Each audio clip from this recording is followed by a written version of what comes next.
gagawa tayo ng tom yum noodle soup with tofu and salmon. So, ang tom yum na to guys, ay noodle soup lang talaga siya. Ayan.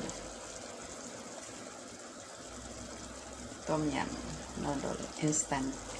Pero, nilagyan ko ng tofu guys. Ang palaman ng, yung flavoring sachet ng noodles nandyan na guys.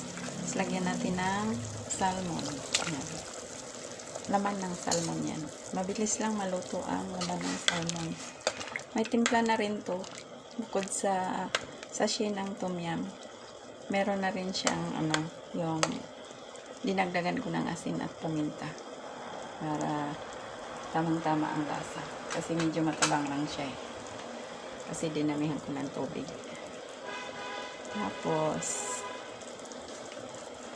itong noodle na to, hindi to siya super lambot kanina nung kinuha ko. Pero yung tofu luto na yan. So, ibalik natin ang noodle dyan. Yan. Dinagdagan ko pala ng kamatis yan. Para added flavor. Tsaka meron pa yung miso. Yung local miso natin. Yan. Kasi masarap yung miso pag may salmon.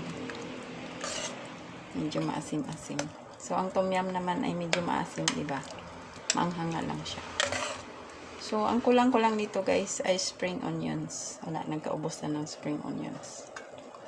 Alam mo kasi December ngayon, so sobrang mahal ang bilihin. Kaya, ang binili namin kahapon na 50 pesos na ubos na. So, bukas pa darating yung order. Online lang kasi kami dito. So, ayan guys. Luto na ang ating tom yum noodle soup with salmon and tofu.